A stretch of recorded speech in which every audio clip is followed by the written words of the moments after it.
안녕하세요. 결혼을 앞두고 있던 20대 후반의 여자입니다. 하마터면 사기 결혼 당할 뻔했어요. 처음에는 예비 시 부모님이 문제인 줄 알았는데 알고 보니 결혼 상대였던 남자친구가 더 문제였네요. 오는 6월에 결혼식을 올리기로 되어 있었고 정말 청첩장 돌리기만 하면 모든 준비가 끝난다고 봐도 될 정도로 결혼을 코앞에 두고 있었습니다. 남자친구는 저보다 6살 연상입니다. 연애는 2년 반 정도 했고요. 남자친구 나이가 있다 보니 남자친구 입에서 결혼 이야기가 먼저 나왔어요. 아무 문제 없이 연애하고 있었지만 생각지도 못한 결혼 이야기에 당황스러웠던 건 사실입니다. 마음의 준비는 되어 있었을지라도 현실적인 준비는 되어 있지 않았거든요. 못해도 제 통장에 1억 정도는 모아놓아야 한다고 생각했는데 실상은 그의 절반도 안 되는 4천만 원이 전부였었기 때문이에요. 남자친구한테도 솔직하게 말했어요. 나랑 평생 함께 살고 싶다는 말은 고마운데 현실적으로 나는 아직 준비가 안 된 것 같다고요. 남자친구는 처음에 제가 돌려서 거절하는 건 줄 알았대요. 그런데 제가 제 입으로 1억 원은 모아놓고 결혼하고 싶다는 사실을 말해왔을 때 그때서야 제가 싫어서 그러는 게 아니고 경제적인 여건 때문에 결혼을 망설이고 있다는 걸 알았다고 합니다. 남자친구가 1억 모으기가 말처럼 쉬운 줄 아냐면서 저보고 얼마나 모아놓았느냐고 묻더라고요.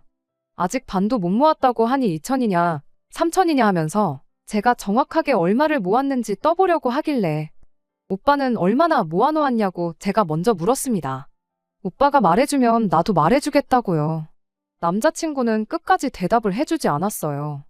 네가 아직 어려서 잘 모르나 본데 결혼이 서로 사랑해서 하는 거지 돈 쫓아서 하는 거 아니라고 보라고. 그렇게 돈 잘 번다는 연예인들도 이혼하지 않느냐. 돈 많아도 마음 안 맞으면 갈라서고 그러는 게 이혼이라고 하면서 말을 돌렸습니다. 그때 직감하기는 했어요. 모아놓은 돈이 별로 없는가 보구나 하고요. 남자친구 말이 100% 틀린 말은 아니에요. 돈만 보고 결혼한다고 무조건 행복한 건 아니라는 걸요. 하지만 사랑이 밥 먹여주는 것도 아니고 무엇보다 제가 정말 돈만 보고 결혼을 생각했다면 애초에 남자친구랑 연애를 시작조차 하지 않았을 거예요. 제가 뭐 원하기만 하면 아무나 골라서 만날 수 있다는 식으로 제 스스로를 과대평가하는 게 절대 아니에요. 하지만 적어도 평범한 집안에 평범한 회사 다니는 남자친구랑 연애를 하는 것보다 요모조모 조건 따져가며 학벌의 직장도 보고 부모님 재산도 보고 그랬을 테죠. 제가 보고 싶었던 건 결혼을 하기 위해 남자친구가 그동안 얼마나 노력하고 미리미리부터 준비해왔는지 였을 뿐이었습니다. 그런데 뭐 당장에 자기를 TV 어디만 틀어도 나오는 톱스타들하고 비교를 하고 있으니 살짝 어이가 없었어요. 저나 남자친구가 직장이 같은 지역에 있어요. 서울 집값도 어마어마하지만 저희 회사가 있는 지역은 집값이 웬만한 서울 뺨치거든요. 적어도 신혼생활 시작할 전세자금 정도는 대출 없이 구할 만큼은 수중에 들고 있으면 좋겠다 싶었거든요. 처음부터 회사 근처에 자가로 아파트 구해서 신혼생활 시작하고 싶은 생각은 눈꼽만치도 없었어요. 하지만 고민이 되더라고요. 남자친구는 좋은 사람이었지만 결혼 생각을 하니 갑갑해져 왔어요. 계산기를 두들겨보면 볼수록 답이 안 나오고 우리가 아직 준비 안 된 건 생각도 안 하고 그냥 나이도 찼고 연애도 적당히 오래 했으니까 결혼하자고 하는 건가? 그런 생각도 들기 시작하니 우울해지기까지 하더라고요. 또 그렇다고 모아놓은 돈이 없다고 해서 여태 만나온 시간 뒤로 하고 오빠는 아닌 것 같으니 헤어지자 말하기도 좀 아니다 싶었어요. 제가 그냥 너무 돈에 환장한 속물 같아 보이지는 않을까 그런 걱정을 했었던 것 같습니다. 아무튼 고민 끝에 결국 결론을 내렸어요. 1년만 더 시간을 두고 보자고요. 남자친구가 대번에 헤어지자고 하는 거냐고 묻길래 그게 아니라 반은 결혼은 승낙한 거나 마찬가지인 소리니 걱정 말라고 했어요. 나도 오빠랑 연애하면서 결혼 생각을 아예 안 해본 건 아니다. 청혼은 너무 고맙지만 현실적인 문제도 있고 하니 우리 딱 1년만 같이 고생해서 돈을 열심히 모아보자고요. 그래도 연봉이 제가 4천 후반, 남자친구가 5천 중후반 정도 되었으니 돈을 아예 모으지 못할 정도는 아니었거든요. 당장 불편하기야 하겠지만 회사 근처에 있는 원룸도 빼서 조금 더 저렴한 곳으로 들어가고 핸드폰도 당분간은 알뜰폰 요금 쓰고 김밥하고 떡볶이만 먹어도 되니까 데이트 비용도 한번 최대한 줄여보자고요. 그래서 둘이 딱 더도 말고 덜도 말고 6천만 원만 모아보자고 했죠. 제가 모아놓은 돈이 4천이 조금 넘었었으니 그거랑 합치기만 해도 1억이 될 테고. 남자친구가 말은 안 해줬지만 분위기 보아하니 1억은 절대 안 되겠지만 못해도 5천 정도는 모아놓았겠구나 싶었거든요. 그럼 그렇게만 더해도 1억 5천. 솔직히 제 기준에는 여전히 택도 없는 금액이었지만 신혼부부 전세 대출 받아서 전세 구하고 하면 어떻게든 되겠다는 계산이 있었거든요. 남자친구도 표정은 썩 내키지 않아 보였지만 알겠다고 한번 같이 모아보자고 일단은 동의를 하더라고요. 그렇게 허리띠 졸라매가는 몇 달이 계속되었어요. 남자친구는 고기도 먹고 술도 먹고 싶다고 아주 난리였지만 단호하게 전부 거절했습니다. 그래도 차곡차곡 쌓이는 돈을 보니까 남자친구도 직접적인 불만은 말을 못하더라고요. 그러던 어느 날 남자친구가 이제 돈 모으는 거 그만하자고 대놓고 저한테 말을 해왔습니다. 결혼을 안 하겠다는 거냐 물었더니 남자친구가 그런 게 아니라고 자신있게 한마디를 하더라고요. 요즘 결혼을 누가 자기 돈 가지고 하냐고, 결혼은 부모님 돈으로 하는 거 아니겠냐고 하면서요. 그러면서 좋은 소식이라고 말을 꺼내더니 남자친구 부모님이 집을 해주시기로 했다는 말을 꺼내는 거예요. 그러니 이제 우리 돈 좀 그만 모으고 맛있는 도 먹고 갖고 싶은 것도 사고 좀 그러자는 겁니다. 자세한 이야기를 듣자 하니 예비 시부모님이 한 집에서 평생을 쭉 살아오셨는데 요 근래 10년 사이에 집값이 엄청 올랐대요. 낙후된 동네이긴 하나 그래도 서울이라고 정리하면 5억, 6억 정도는 된다고 하더군요. 그리고 이번에 은퇴하면서 경기도 외곽 쪽으로 이사를 가니마니 하시는 중이랍니다. 두 분이 오손도손 살만한 작은 전세집을 알아보고 계신다 했고, 그러면 차익이 생기게 되니 그 돈을 저희 집 구하는데 지원을 해주시기로 했다는 거예요. 그 돈이면 신축 빌라 정도는 무리 없이 하나 구하지 않겠냐는 거였어요. 예비 시부모님이 집을 해주신다는데 그 사실만으로도 엄청 감사했죠. 한편으로는 남자친구가 부모님 노후 자금까지 빼서 결혼을 하려고 한다는 게 얼마나 진심으로 나랑 결혼을 하고 싶으면 저럴까 하는 생각도 들었습니다. 돈은 한참 모으는데 속도가 붙던 와중이었지만 가장 골칫거리였던 집 문제가 해결되었으니 일단 하루라도 빨리 집을 구하고 결혼 준비를 하는 게 우선이라고 생각했어요. 퇴근길이고 주말이고 시간이 남으면 남는 대로 직장 근처 부동산 돌아다니면서 괜찮은 매물이 있는지 알아보러 다녔습니다. 열심히 발품 팔면서 돌아다니다 보니 적당히 괜찮은 아파트를 하나 찾았어요. 평수는 많이 작은 편이었지만 그보다 더 작은 원룸에서 내내 살아왔는데 뭐가 문제될 게 있나 싶더라고요. 부동산에서 말하길 신혼부부들이 시작하기에도 딱 좋은 곳이라고 하고 출퇴근거리며 주변 시설이며 나무랄 게 하나도 없었어요. 너무 마음에 들었지만 하나 마음에 걸리는 게 있었는데 예비 시부모님이 집은 전세 말고 매매로 구하라고 당부를 했다는 거였어요. 하지만 이쪽 지역 아파트 가격이 가격이다 보니 아무리 예비 시댁에서 큰 돈을 지원해주기로 했어도 아파트 매매는 꿈도 못 꿀 일이었죠. 돈을 해주겠다고 했을 때도 신축 빌라를 콕 집어서 이야기했던 걸 보면 말 다 했죠. 남자친구한테 집을 보여주면서 부모님을 설득해달라 물어보기도 했지만 남자친구는 단칼에 거절을 했어요. 빌라는 팔 때도 어렵다더라 하면서 오빠가 말하기 뭐하면 내가 직접 물어보겠다고까지 말했지만 안 되는 건 안 되는 거라며 고집 부리지 말라고 하더라고요. 저희가 모아놓은 돈도 있었고 또 몇 달 안 하긴 했지만 아껴 쓰면서 마음 먹고 모으면서 못해도 3년이면 2억 이상은 모을 수 있겠다는 확신이 있었거든요. 그러니 대출 끼고 조금 무리하면 아파트를 구해도 충분히 구할 수 있다 생각했는데 뭐 어쩌겠어요. 결국 그 아파트는 포기하고 빌라 쪽으로 눈을 돌려 찾아보기 시작했어요. 빌라는 매물도 많았고 해서 비교적 신축의 내부도 올술이 되어 있는 빌라를 하나 구할 수 있었습니다.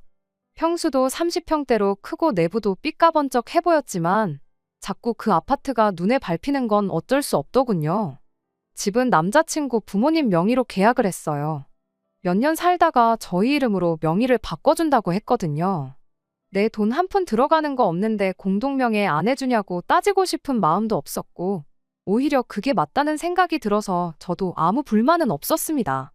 어쨌든 집이 구해졌으니 그 후에는 결혼 준비를 시작했어요. 본격적인 결혼 준비 시작하자마자 예비시댁에서는 예단으로 자동차 한 대를 요구해왔습니다. 아무래도 외곽 동네로 이사를 가게 되니 자동차 한 대는 필수로 필요하다고.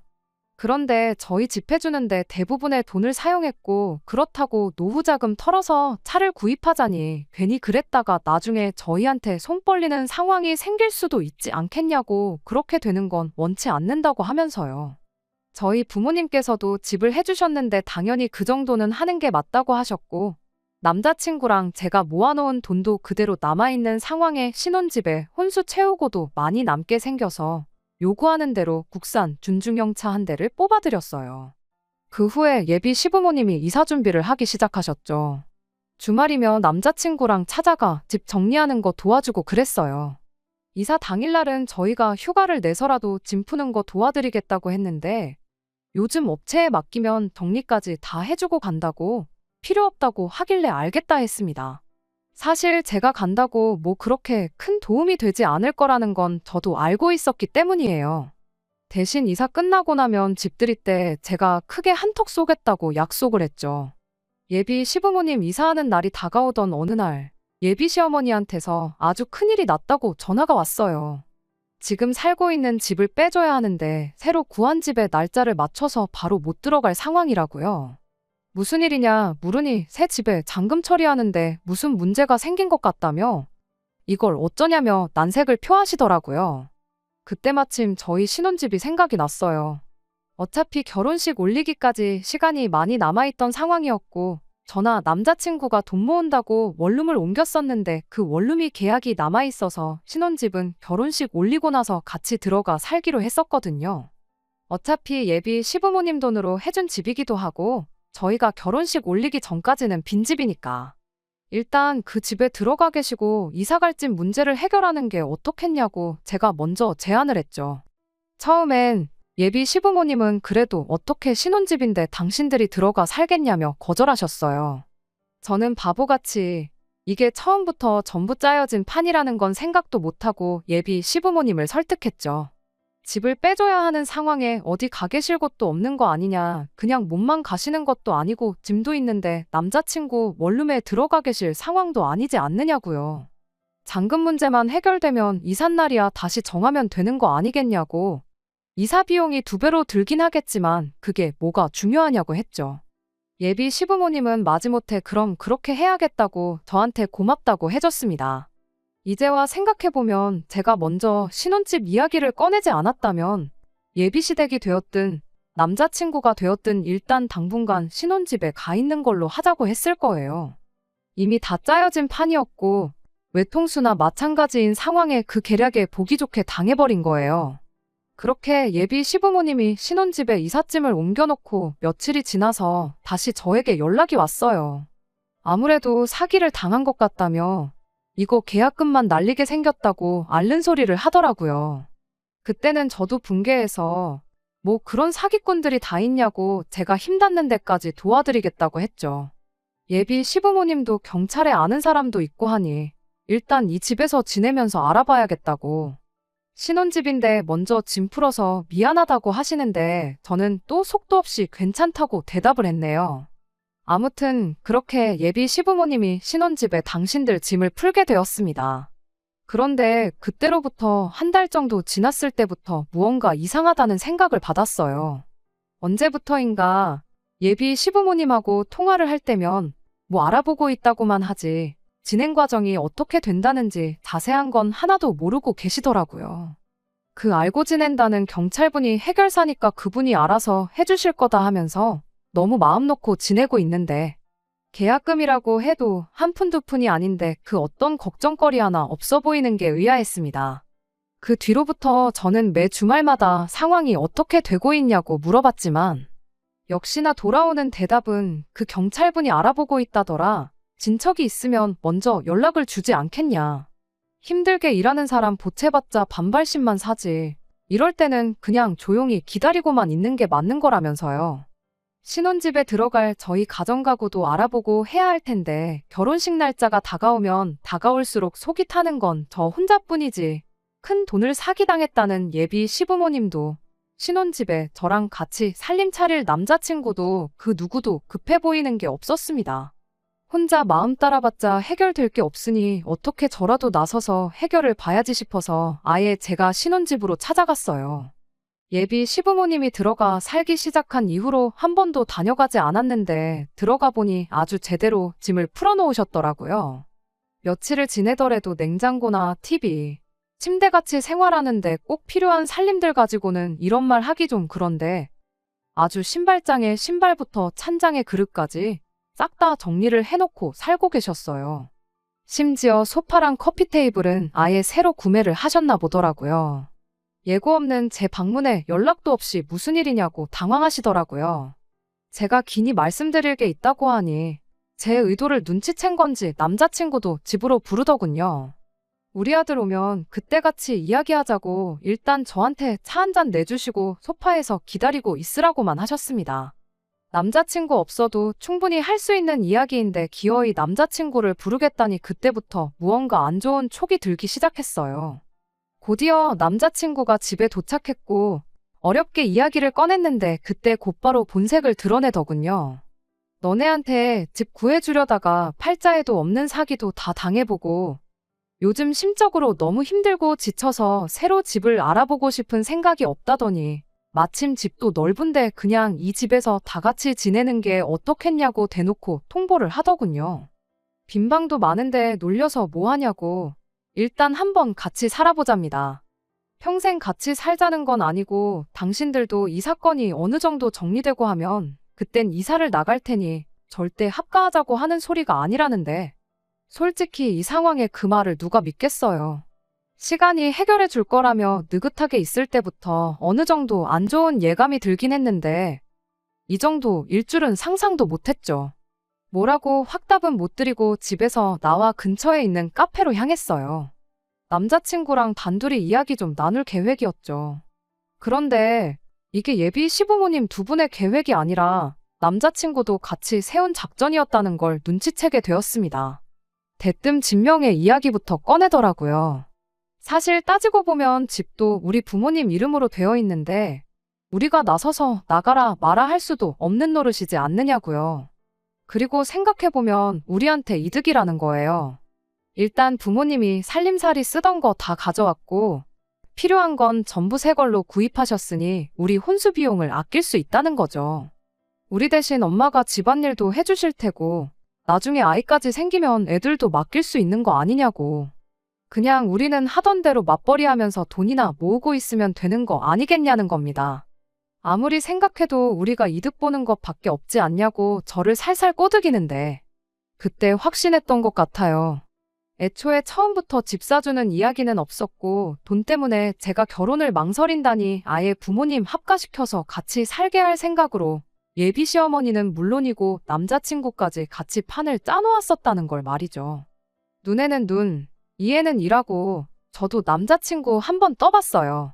안 그래도 집 해주신다고 했을 때부터 차라리 같이 살면 안 되나 그런 생각도 했었다고 말했죠. 남자친구는 제 말을 그대로 믿고는 그 자리에서 바로 자백을 해버리더라고요. 그랬냐고 그럴 줄 알았으면 그냥 처음부터 같이 살자고 말할 걸 그랬다고요.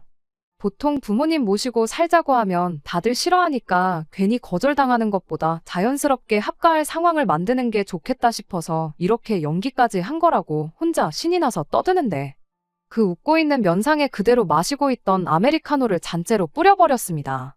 드라마에서나 볼 법한 장면을 실제로 봤으니 카페 안에 있던 사람들이 전부 저희를 쳐다보더라고요. 평소였으면 남들 이목이 집중되면 괜히 말도 제대로 못하는 저였는데 그날은 열받아서 그랬나 큰 소리가 절로 나오더라고요. 부모님 모시고 살고 싶으면 평소에나 한 집에 같이 살지 왜 결혼할 때 되니까 모시고 살려고 하느냐고요. 그것도 결혼할 상대방한테 되도 않는 거짓말까지 해가면서요. 평생을 함께 할 사람한테 벌써부터 이렇게 거짓말하는 사람하고 어떻게 결혼을 하겠냐고. 어차피 니네 부모 집이니까 그 집에서 너 혼자 부모 모시고 오손도손 재미나게 살라고 말하고 자리에서 일어났습니다. 카페에 문을 박차고 나오니 그제서야 사람들 시선이 생각나고 마침 또 카페가 통율이라 계속해서 시선이 느껴지길래 걸음아 나 살려라 하고 저만치 뛰어갔네요. 그 와중에 남자친구가 저를 붙잡겠다고 따라왔어요. 잘 됐구나 싶었죠. 생각해보니 홧김에 파혼하자고는 했는데 정리 안 한 게 생각이 나서 말이에요. 니네 집에서 사기 결혼을 빌미로 뜯어간 내 돈은 이런 단위까지 틀리지 않고 정확하게 계산해서 일주일 내로 내 앞에 가져오라고 했어요. 그렇지 않으면 민사에 형사까지 내가 할 수 있는 모든 방법을 총동원해 콩밥 먹여주겠다고요. 법대로 하겠다고 하니 그제서야 안 따라오고 먼발치서 제가 사라지는 모습만 지켜보고 있더군요. 그리고 그날 저녁에 미안하다는 장문의 카톡과 함께 수십 통의 전화가 걸려왔습니다. 안 받고 무시하고 있다가 마지막으로 다시 한번 경고해 주려고 전화를 받았습니다. 남자친구가 전화로 싹싹 빌더군요. 부모님이랑 같이 사는 건 없던 일로 하겠다고 그냥 우리 처음에 하기로 했던 대로 이번 달부터 다시 1년 동안 돈 모아서 결혼하자고 하더라고요. 그래서 아직도 이해를 못했냐고 부모님 모시고 사는 것 때문에 파혼하는 게 아니라 대놓고 사기 결혼하려던 그 뻔뻔함 때문에 파혼하는 거라고 다시 한번 말해줬죠. 전화 받은 건 사과받겠다고 받은 게 아니라 진짜 일주일을 넘기면 법대로 할 테니 각오하라고 전해주려고 받은 거라고요. 전화 끊으려고 하니 남자친구가 다급하게 전화 끊지 말아보라고 하더니 다시 싹싹 빌더군요. 사실 당장에 3천만 원이 없다고. 시간을 좀 더 주면 안 되겠냐는 겁니다.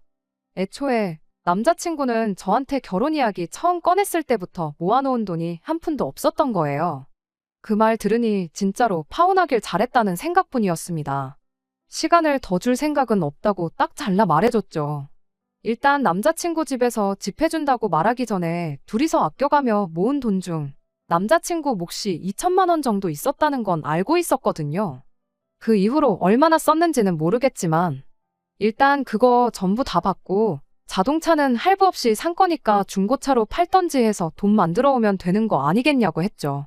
어차피 출고된 지 몇 달 되지도 않은 차인데 중고 가격도 잘 쳐주지 않겠냐고 그러니까 큰 걱정 말라고요. 아무튼 확실하게 파혼 이사와 단 하루라도 늦으면 법대로 하겠다던 단호함 덕분인지 정말 일주일 되기 전에 그 돈은 전부 돌려받을 수 있었네요. 결혼 준비하면서 예약해놓은 것들은 그냥 제 돈으로 위약금 물고 다 취소해버렸습니다. 더 스트레스 받고 싶지도 않고 남자친구 목소리 듣고 싶지도 않았고요. 그냥 제가 뭣도 모르고 사람 쉽게 믿었던 비용이라고 생각하기로 했어요. 다른 건 몰라도 제대로 된 인생 교훈은 이렇게 하나 얻어가네요. 끝까지 들어주셔서 감사합니다. 오늘의 사연은 여기까지입니다. 구독과 좋아요, 알람 설정 부탁드리고 더 좋은 사연으로 다시 찾아뵙겠습니다. 감사합니다.